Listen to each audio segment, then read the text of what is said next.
je suis Dr Hassania.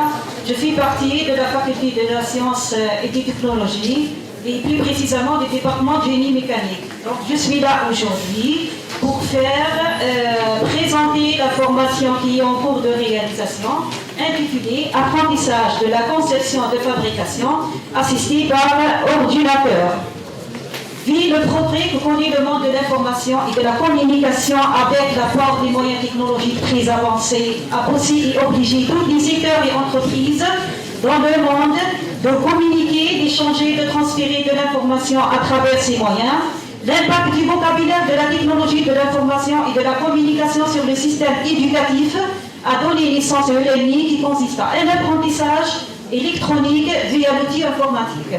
Compte tenu de l'évolution remarquable qu'a connue l'Algérie dans le domaine de la technologie, de l'information et de la communication, et la volonté exprimée par le recteur de l'Université de Constantine I et le responsable de la cellule de téléenseignement, Dr Benani, a fait de la technologie, de l'information et de la communication un véritable apprentissage à distance.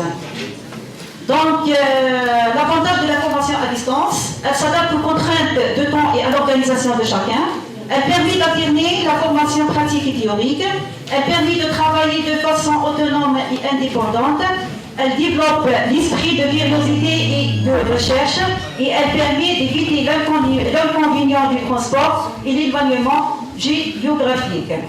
Donc, par définition, ce module de formation, la commande numérique, c'est un mode de commande dans lequel les valeurs désirées d'une variable commandée sont définies selon un code numérique.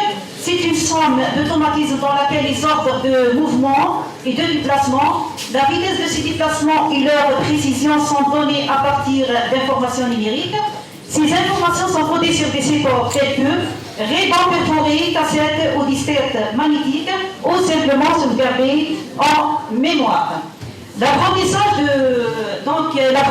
de la conception de fabrication assistée par ordinateur repose sur trois systèmes.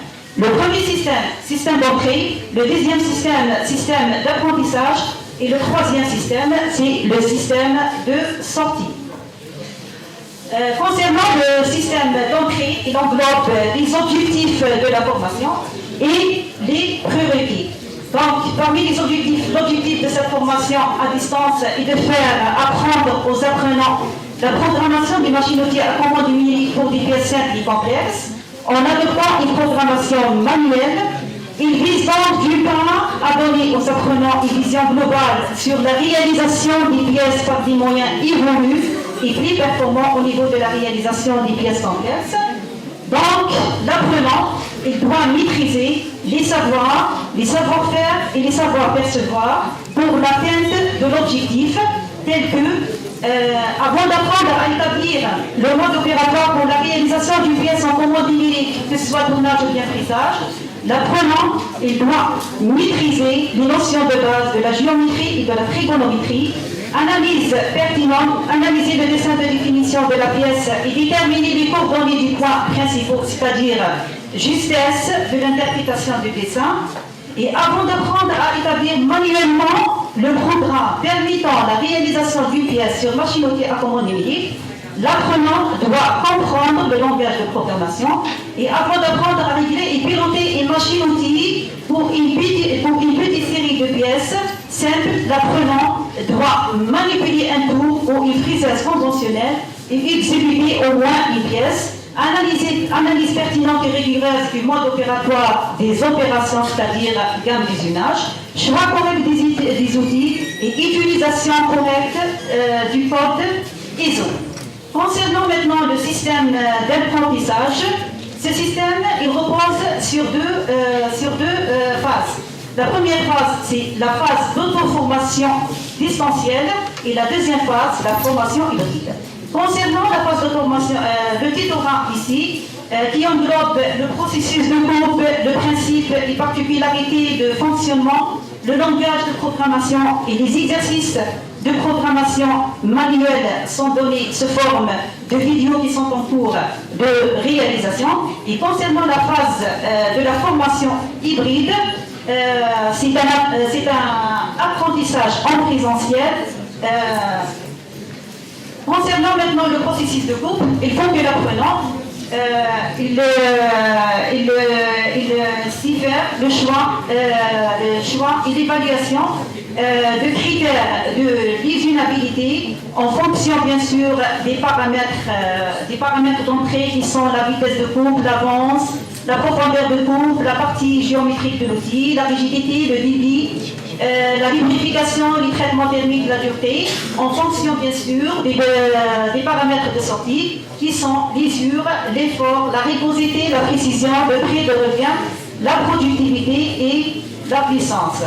Concernant les fonctions de programmation, il faut que l'apprenant doit maîtriser les fonctions G d'initialisation du système de mesure, les fonctions G de déplacement, fonctions G du mode de déplacement et les fonctions G de sélection du mode de programmation.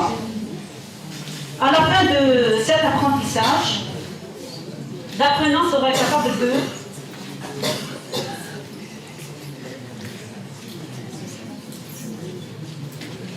de rédiger, bien sûr, un programme en fonction du dessin de définition donné. Voilà, j'ai une vidéo ici, en fonction de les simuler sur de simuler le programme sur un simulink, un logiciel de simulation.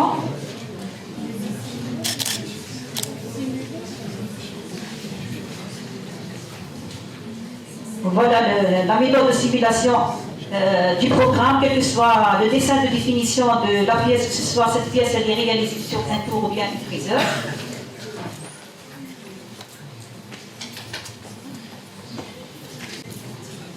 Et de l'exécuter sur un tour ou bien une friseuse à commande numérique. Voilà l'exemple de réalisation d'une pièce sur un tour numérique qui sont vains de Siemens qui existe bien sûr dans l'atelier de fabrication. Et merci de votre patience.